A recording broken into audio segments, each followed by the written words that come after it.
Hey, what's going on, everybody? Welcome back to another short discussion rant video. At the time of recording this video, the Sonic Rumble beta just started last night, and I wanted to kind of give my initial thoughts on the beta, so I thought I'd just make this unscripted, kind of discussion video. I do these every once in a while, just give my raw thoughts on everything I experienced. I played around 2 hours of the game, and I just wanted to give my thoughts on it. So coming into this game, I didn't have very high expectations. I understood, the graphical issues and the performance issues that everybody was seeing, but I knew that those weren't really going to be an issue in the end, because, the game is in very early stages. What my main worry was just how the game was going to be, how fun it was going to be, how it controlled, how it played, what the different modes were going to be, all that good stuff. And, I'm happy to say that this game was actually pretty fun most of the time. I did have some issues with it, and we will talk about those, but most of the time, I was having a lot of fun with this game. So yeah, let's just get into it, starting with controls and movement. So yeah, this game honestly doesn't control that well from what I was able to experience. I had to use touch controls on a big-ass iPad, so that probably didn't help anything. The touch controls themselves work fine enough. I mean, it is a mobile game, so touch controls are naturally going to be the control scheme that everybody else plays with. But for me, the touch controls weren't that good, weren't that responsive. It was a little stiff at times, it felt like. A lot of input delay too, I noticed. I really wish you could have had the ability to hook up an external PS4 controller or something like they let you do with Dream Team. But yeah, the controls overall weren't that bad. It's just, my main problem with it is the game doesn't really let you go fast at all. For a Sonic game at least, there aren't really a lot of moments where you can actually run, It's pretty much the whole time you're just doing this slow-paced jog, dodging obstacles and whatnot, which is fine. It's still an enjoyable experience, but, this really does feel just like a Fall Guys clone rather than a Sonic-inspired Fall Guys clone, if you get what I'm saying. Because the controls and movement feel pretty identical to that game without you being able to go fast. And, there are moments where you, go fast, you either hit a rail or hit a booster or something like that, and then you get a short burst of speed for a few seconds. But other than that, you go slow most of the time. Even in the tutorial, I noticed that the boost you get sometimes, it slows time down, it feels like. It goes very slow. I don't know why. Shouldn't the boost make you go faster? I don't know, but it didn't. It just kind of went slightly faster, but that was it. Most of the time, you're doing this very slow jog, more akin to the walking speed in Sonic Frontiers, for example. But it's not that bad considering what you actually do in these levels.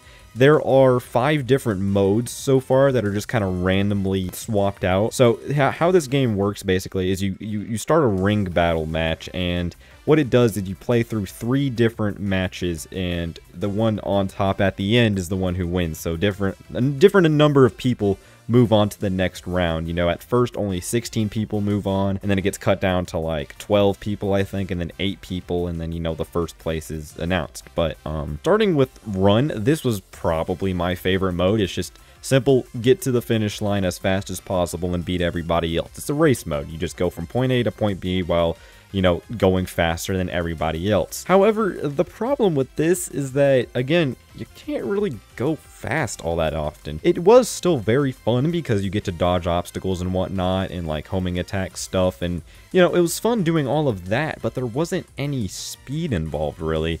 There were also some moments where you can sabotage other players too, which is really cool. It just makes that whole thing so much more enjoyable and so much more competitive, which is honestly something I was hoping would be in this game, especially considering this is kind of like a battle royale game in a sense. So that's definitely a nice aspect, but again, the run mode is just held back so much by the fact that Sonic moves so damn slow in this game. I really don't know why. And then we have Survival. This one has a boss. It's basically like a boss battle, but you just have to dodge its attacks for a certain number of time. The one survival mission I played a lot that it kept giving me was the Death Egg Robot one in Green Hill Zone. For that one, you have to. It keeps lunging towards you, and you have to move out of the way and whatnot. And then there's this one move at the end of the fight that killed pretty much everybody on the arena. So I never figured out how to, you know, dodge that, but there's some way to do it. The survival stuff wasn't that fun. I mean, it was pretty exhilarating, I guess, but then we have Hunt. The only one I can remember from this, and I'm pretty sure the only one available during the beta, is the Silent Forest one, where you're dodging the owl, similar to Sonic Lost World. So what you gotta do is you gotta hit as many flowers as possible, and then when the owl shines a spotlight on you, you have to hide in a bush or hide away from it. It's very similar to that one level in Sonic Lost World, and I thought that was a very cool callback, and I'm really happy it's in the game.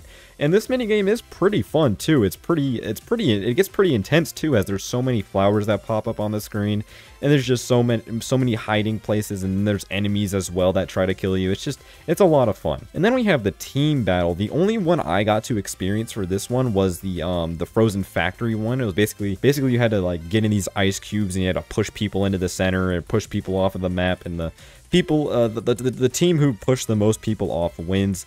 It's basically like a giant Fortnite Team Rumble shit. I'm so sorry I had to make that comparison, but it really is. You just knock people off the arena, and the people with the most people knocked off wins. It was pretty fun, but it's pretty chaotic. It was pretty much a disaster most of the time, actually. I didn't know what I was doing until the very end of the round, but it's just the pure chaos of all of it. That was kind of fun, I can't even lie. And then we have Ring Battle. This is your generic collect as many rings as possible before the goal. This is always the one that the round ends on.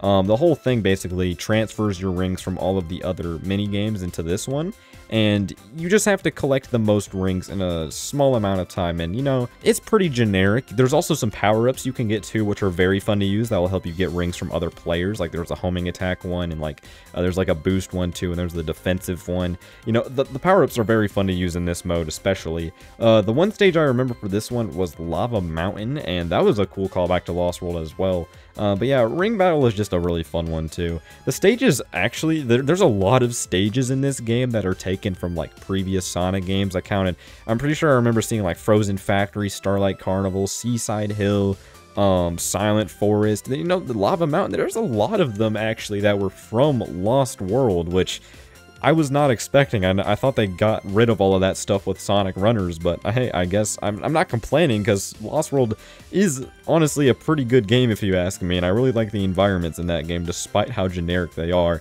And, you know, since they're so generic, that's probably why they chose them for this game. But I really do like their inclusion in here, and again, I really do like the callbacks to said games with like the mechanics and whatnot, like with the owl. But then, you know, you have the classic zones as well, like Green Hill, Chemical Plant, and Sky Sanctuary is the ones I noticed.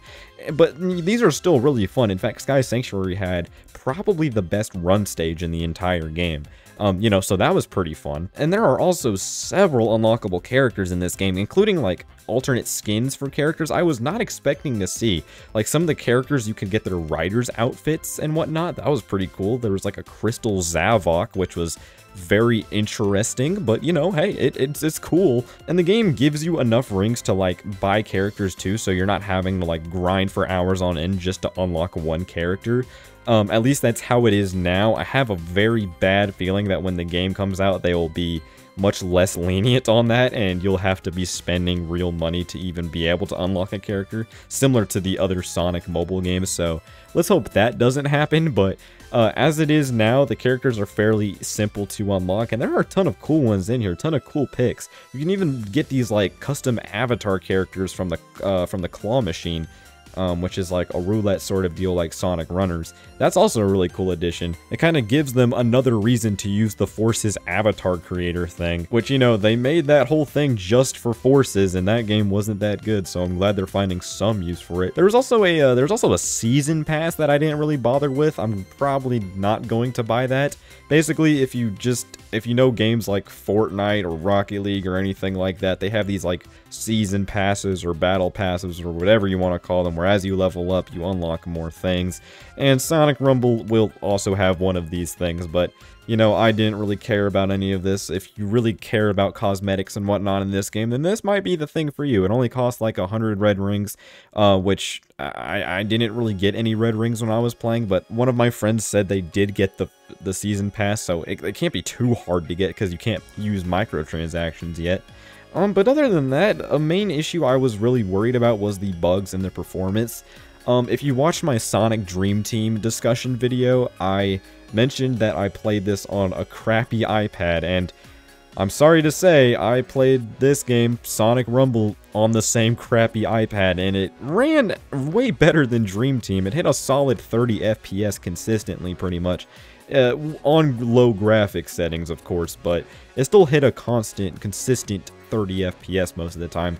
The game did have some weird freezing issues every now and again, like when I start a match, the game would just freeze on me for like 5 seconds, and it really sucked because when it froze, I couldn't do anything, so everybody just got a head start, and, you know, at that point, it's pretty much impossible to win the freaking match, so no point, I guess I'll just leave and restart, so that kind of sucked, and that happened more than I can count, really. It wasn't at the beginning of every match, but I remember it happening on Starlight Carnival especially, where at the beginning of the match during the countdown, the game would just freeze completely.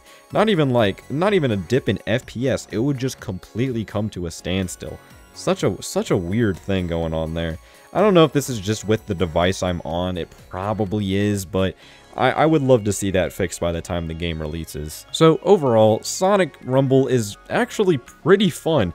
I didn't really come into this game expecting to have much fun with it, because, you know, it's a mobile game, it's a cute little Sonic mobile game. I don't really care about this stuff that often, but I did have a lot of fun with this game, despite all of its issues that I talked about. But at the same time, its issues kind of make it fun. So let's hope by the time the game releases, the issues will be ironed out some more, and maybe I'll even make a follow-up when the game actually releases just to see how much has changed. But that's all for this little discussion video, everybody. Thank you all so much for watching, and I'll see you all later. Goodbye.